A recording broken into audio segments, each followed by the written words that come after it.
Hey members, today I'm going to shoot a video going over one of the more difficult portions of the SAT ACT standardized tests, and that is the portion dealing specifically with the vocabulary of the testing the vocabulary of the student, the breadth of their vocabulary, right? Now these particular ones I'm talking about are ones where you're given a sentence and you need to choose the most appropriate answer to fill in the blank, okay? And as you can see, I've already made some notes here. I'll go ahead and read out the sentence to you. Because he was blank in the performance of his duties, comma, his employees could not blank his work. Now, another reason why I chose this particular sentence to go over is because it also teaches us one more thing, right? It's a lesson within a question, which is beginning the sentence with a conjunction because. Now, because it's a conjunction, right? And the purpose of conjunction is to link two clauses, right?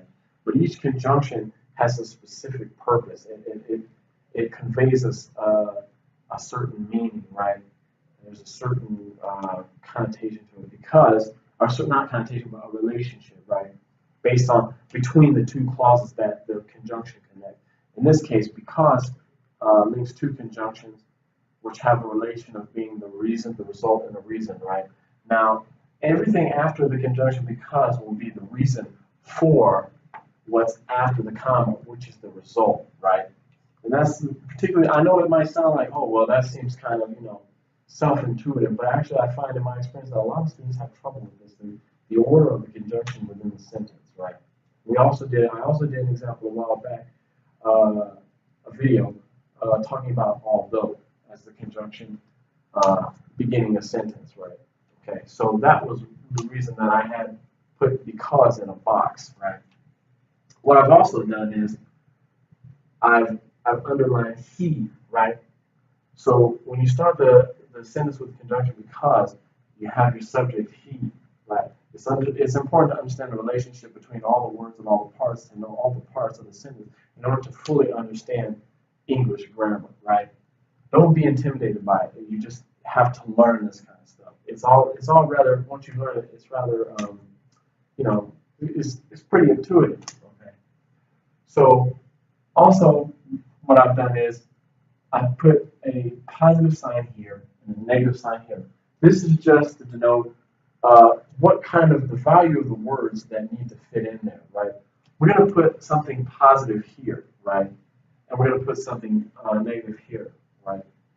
So something affirmative and something negative. Now, the reason I did this is because when you look at the basic structure of the sentence, it's easy to tell that there will have to be something positive here because of the relationship between the two clauses and the use of the conjunction because, right? We're giving a reason and for a result, right? The result is someone's employees not being able to do something or say something about someone's work, right? And then usually if you can't say something about someone's work, that means they're doing a good job. You have nothing negative to say about the quality of somebody's work. And the reason you can't say anything negative about the quality of someone's work is because the quality of that work is good or it's positive, okay? So all these are kind of strategies that you can use to kind of, the purpose of that is to eliminate some of these unnecessary answers, things that are just, that are fodder and they're there to confuse us, right? So that's the purpose of me doing that and labeling all these things. All right, so let's get into it. I'm going to go over the answers really quickly. A is derelict and quarrel over. B is dilatory, grumble at. C is undisciplined, object to. D is assiduous, complain about. And E is mandatory and count on, right? Now, you can already see that I've crossed out A. You might be asking yourself, well, how come you crossed out A so soon? Well, that's another reason why I underlined this word was. This word was. Was is the conjugation of the verb be, right? And you conjugate the verb be based on the pronoun or the subject that precedes it. In this example, he is the subject, right? He is a singular pronoun. It's one person, so we must conjugate the be verb accordingly. And we did it with was, which is a singular conjugation of the be verb, right? And because it's was, we know it's past tense, obviously, right? Now, the reason I was able to eliminate answer A is because what must follow was, it's very specific what must follow was, right? Now, a noun cannot follow a be verb, the conjugated form of a be verb. You just can't do that, right? Well, actually, it can if you're telling me what that subject is. Like he is a man, in which case you have an article in front of the noun, right? You have a qualifier, a quantitative word that which so means one. So in that case, you can have a be verb before a noun, but you have something between them, right? In this case, you cannot just have a noun follow a be verb without anything between them, right? That's just grammatically incorrect. So in our case, what we need to do here is we need to put an adjective, right? Now, an adjective is usually one of the things that can follow a be verb, okay?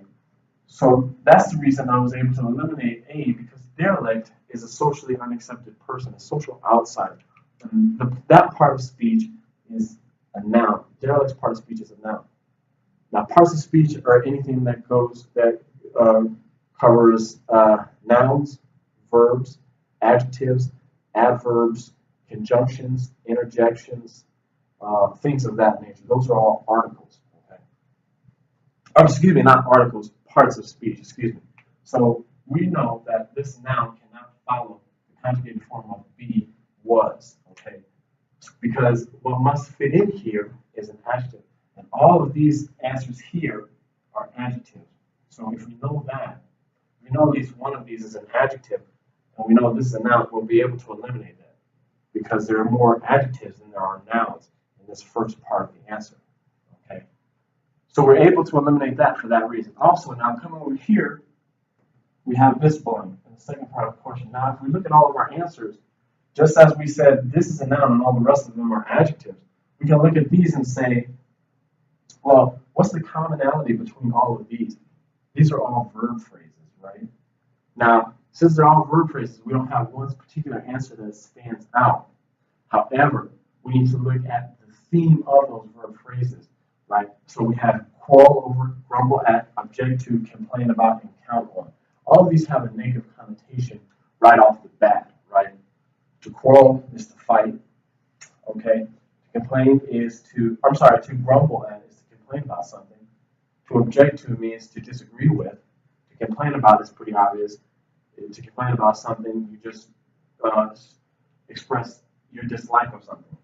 And then we have count on. Now, to count on somebody is a good thing. If you can count on someone, that's a good thing. So we have this disparity between the second parts of our answers and the first 1, 2, 3, 4, but our last one is somewhat positive, right? So right off the bat there, also thinking about that, I can also eliminate this based on what this answer is here, the second part. But I would also need to look at the first part as well. Mandatory. Mandatory is an adjective, and I said an adjective must fit in there. But it said this question says, or this statement is, because he was mandatory. Now, it doesn't make sense for a person to be mandatory, because mandatory means obligatory. You have to do it. So it doesn't make sense to say he is have to do it. He is obligatory. No, it is obligatory for him to do something. He must do something. Okay, that's how we use mandatory. So it doesn't make sense to modify a person, a subject, as being mandatory. That doesn't make sense.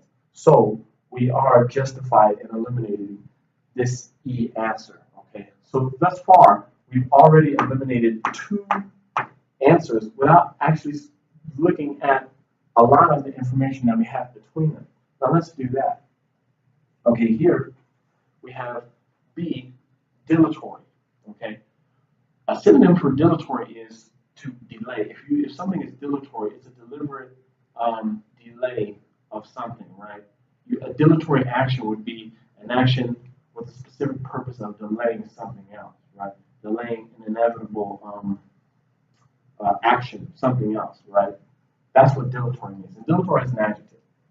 Here we have undisciplined. Undisciplined is pretty self-explanatory.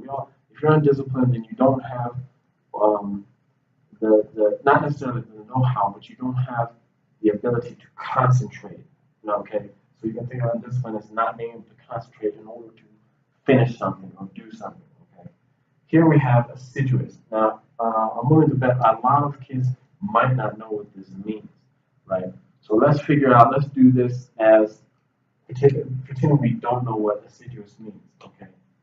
Now let's put B in here and the reason I say that is because since this is one of the harder ones, most kids might not know it, so they're going to have to work around that deficiency of not knowing what the word assiduous means. So let's go ahead and point in B, dilatory. Because he was dilatory in the performance of his duties, his employees could not grumble at his work. Okay, now remember we said this has, because the way this sentence is set up, we must put something affirmative here and something negative here.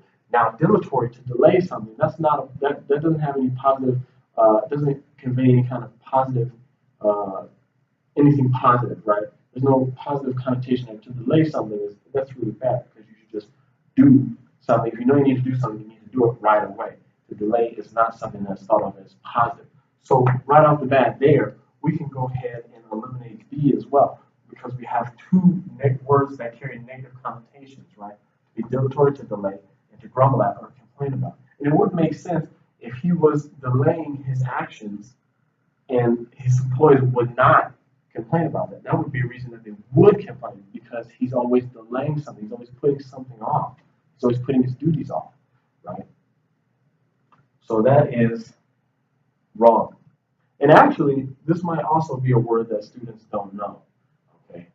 So the best way around something like that, when you have these kind of questions and there's more than one option that you don't know, the best thing you should do is process of elimination. Eliminate the answers that you know cannot fit in there. And you're going to have to kind of guess. But in order to curb that kind of guessing process, that must be something that you take care of well ahead of the test, right? Which is why I say I personally believe that students who study for the SAT, ACTs, like maybe months or weeks before they take it, or maybe even a year, some may have success, but for the most part, most of them won't have any success because this is something, the SAT and ACT tests are a test, they're cumulative, which means that they test that everything you learn in school is a test of that. It's a test of those abilities to be able to do these kind of things, to infer from a text, what a word means based on context, to text analyzation, to analyze the text and be able to say something critical about it. Those are all skills that are cumulative, which means you learn them over the years, over your 4 years in high school, which means you should really be studying for this and really be conscious of this stuff right off the bat, right when you enroll in high school, right? So you need to be serious, okay? So one thing that to curb that kind of guessing would be to be an avid reader, okay? But anyway, getting back to the point, we can eliminate this answer B because we know these two carry a negative connotation. Let's look at C, undisciplined and object to, right? Well, undisciplined, that's also negative, right? If you object to something, it's not, you don't agree with something, right? Which is negative, right? So both of these are the same. C is the same as B in that both of these words carry negative connotations, even though they fit in according to their parts of speech. One is an adjective. We know an adjective must follow there. That still doesn't work. It doesn't work with the theme and the meaning of the statement. Okay. And that just leaves us with D. Answer D. Assiduous and complain about. Now, assiduous is a positive adjective. To be assiduous is to be always constant. If you're assiduous, you're always on the grind. You're always doing something, and nothing's stopping you. There's no obstacle that can prevent you from doing what you set your mind to. Now, that person has an assiduous mindset. They're assiduous in an action, right? To be constant, right? So if we put this in here, because he was assiduous in the performance of his duties, that means he was constant in the performance of his duties. There was never a lapse in his dedication to his duties. So he was always doing it. Comma, his employees could not complain about his work.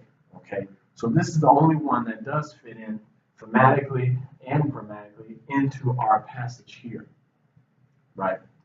Okay, guys. Well, that's the video. I hope you liked the video. If you do, please leave a comment. Or if you need to contact me, please contact me at jateducate@gmail.com or shoot me a message through Facebook Messenger. Thank you, guys.